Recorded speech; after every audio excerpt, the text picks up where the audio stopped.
You don't need your suitcase. Nope. But put it down. No, put it down. How naive I was. Setting off on a big adventure, so blissfully unaware of my total and utter ignorance.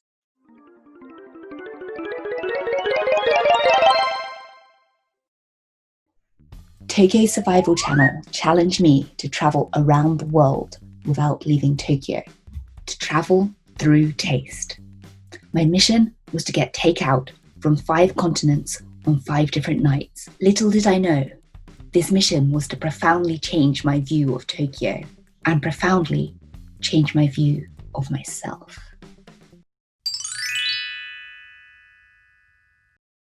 My destination was deli shop Uchimura, a tiny restaurant with only 8 seats, run by a Japanese woman and her Egyptian husband. I had asked my Egyptian friend Sarah for advice. She had told me to prepare traditional Egyptian things, like wooden boxes. So I found this chest, but it was full of plastic sea animals. She also said things like candles and stars. So I found a star-shaped candle before I realised it was actually a snowflake. Sarah was to explain the food to me and help me rate it. Well, first of all, I want to ask you, this is really intriguing me. This soup, this green... Molokhia, yes. Molokhia is staple Egyptian food. This soup form is specific to Egypt, I think. Or I haven't seen it anywhere else.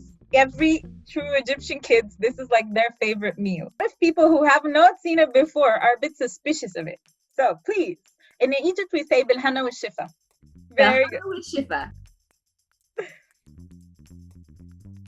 It's delicious. I have no idea what I'm eating. It's green and slimy, but great.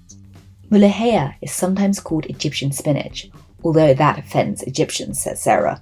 It's actually the leaves of jute or Jew's mallow. I couldn't believe I tried something brand new, only 2 kilometers from my house, for around $3.50. It's just garlicky. Yeah. This is literally a pot of happiness. I also ordered lamb kebab, and the juices ran out of the takeaway bag. I took that as a good sign. So juicy. I haven't had lamb in ages because lamb is just not, obviously very common here.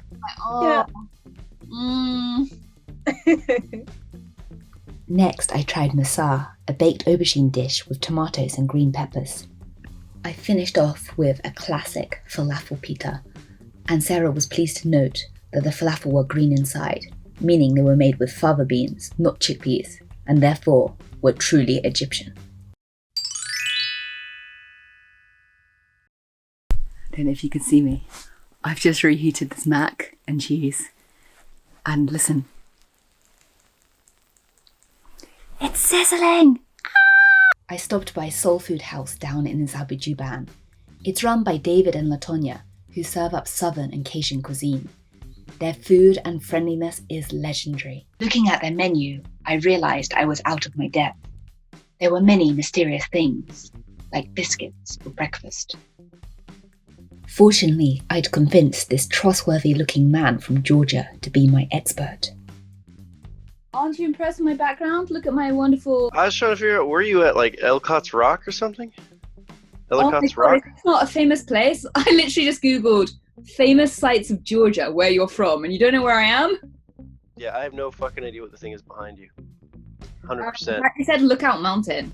I have never, ever been to Lookout Mountain before. This is my friend Lewis. He's from Georgia, and I convinced him to get takeout from Soul Food House the same time as me.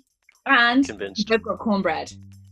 Okay. It's very good cornbread. This is legit. Okay, so you can give me the ratings. Is this legit cornbread? It's legit.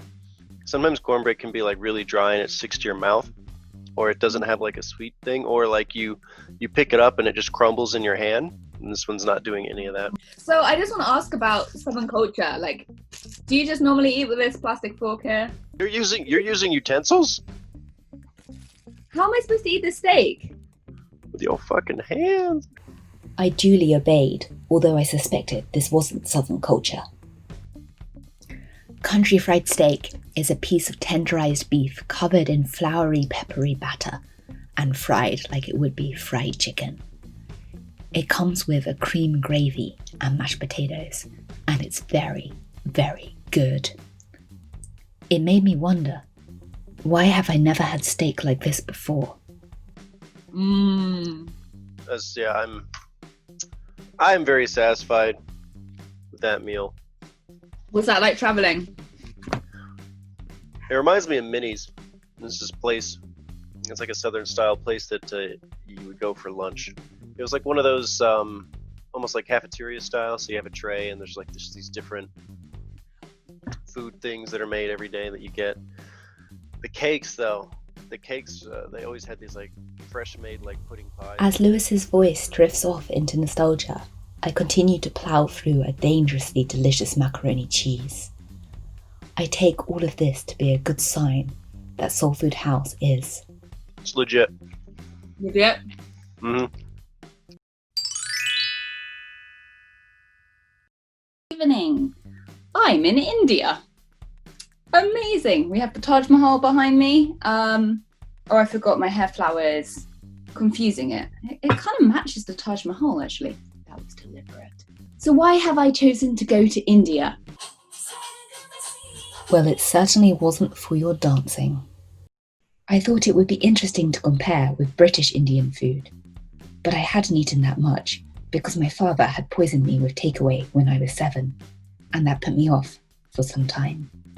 My target for takeout this time was Priya in Hiro, which offers a very extensive Northern Indian menu. To begin, spiced potato pastries called samosa. Light on the spice, but the pastry is spot on. The chili just hit me. Oh. I also ordered a giant cheesy, buttery, greasy naan, and that made me pretty excited. Next up, the curry. Lamb Rogan Josh.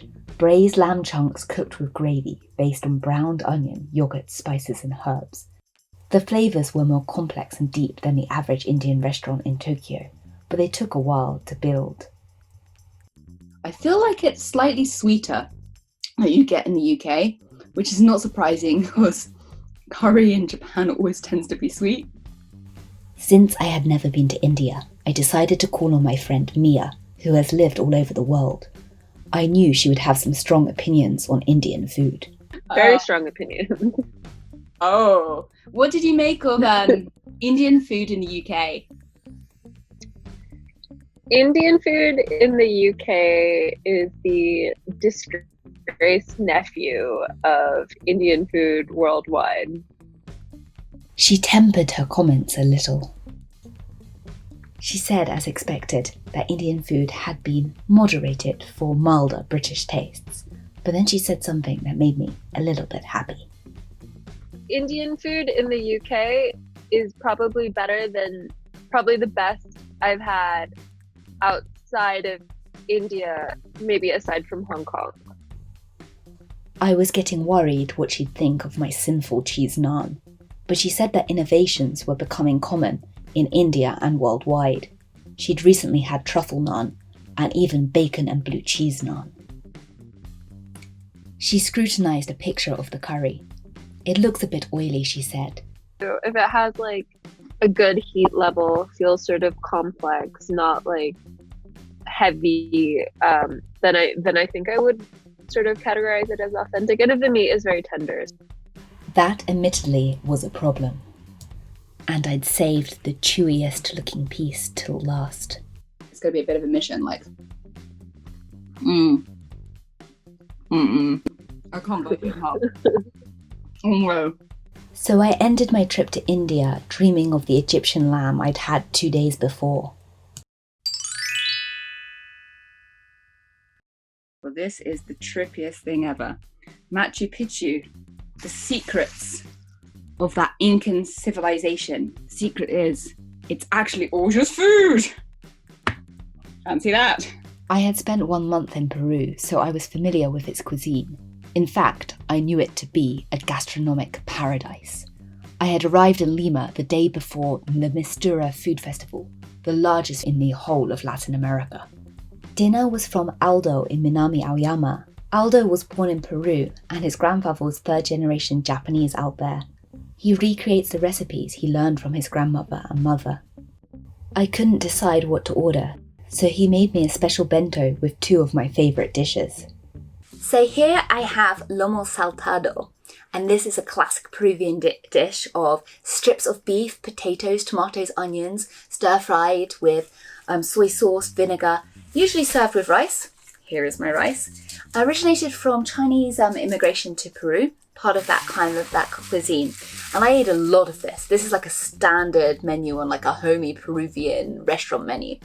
Next to it, I have ají de gallina. This is another true Peruvian comfort food. It's a kind of chicken stew in a spicy, creamy sauce. It's got ají, these yellow peppers, and ground walnuts in the sauce. Then you have other ingredients like hard-boiled eggs and olives. Time for my first bite. It's a big mouthful. Why aren't I more elegant?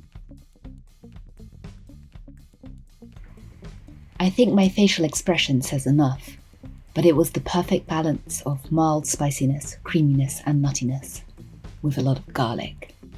Next, it was time to try the lomo saltado, which proved to be even more flavoursome than some I'd had in Peru.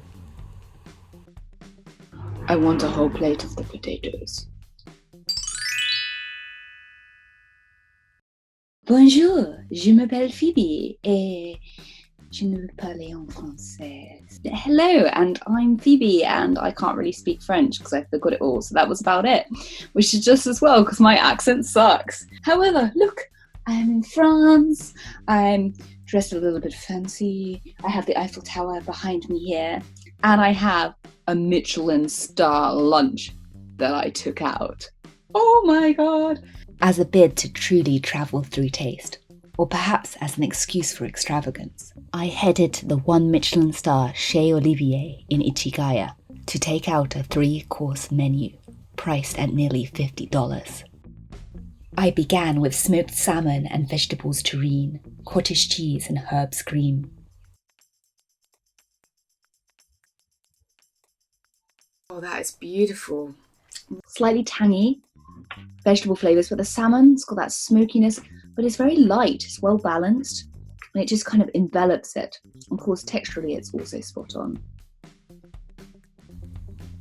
Next, I was to try osso buco alla piemontese with homemade spring truffle tagliatelle. Now, this is an Italian dish of veal stewed in white wine with herbs, but I wasn't going to argue that it wasn't French. I was just too excited to eat it. Wow, the sauce. Oh my goodness. Hang on, let's get more sauce on. I need to try again immediately. Oh, bone marrow. But it was time to call in the experts. Hey, I'm in Paris, and I'm currently having, the tastes of France grace my mouth. My good friend Arno was having a picnic with his girlfriend Alice, who had coincidentally been to Chez Olivier. I would have said it felt like home. You can feel that it has been adapted for Japanese people because the taste is not as strong. Like, you don't have as much spices, you don't have as much like fragrances and flavors. But I wanted to know about this osso buco alla piemontese. So Piedmont is a region in the very north of Italy next to the French border. So I think a long time ago it was French actually. And so we do have a lot of salads that are called à la piemontaise, and it's inspired from that. So it is also French. Overall, Alice had high praise for Chez Olivier. Very positive, just not exactly what you would get, but still very good. When you're eating there in the restaurant, it's not a takeout, you really feel like you're in a French restaurant back in France. Thank you for giving me your expert opinions on it. Always happy to give our opinion, with French. Especially on food. Especially on food. It was time for my dessert, which was topped with gold leaf. I added the raspberry sauce onto the chocolate mousse cake, dug my spoon in, and slowly enjoyed some time with it, alone. As part of the challenge, I have to pick one winner. And reflecting on my travels, there could only be one: Peruvian restaurant Aldo. I present the following clip as evidence. I can't wait to go back. They had a mixed seafood ceviche with scallops in. Oh my god! And they've got like calza, it's like a particular kind of potato cake, other stuffed potatoes in that yellow pepper sauce. They've got a dessert menu. That's enough of that. But my adventures made me realise how much more I had to learn about different dishes, and how many of them are hiding in this amazing city. Tokyo, my challenge to travel through taste has just begun.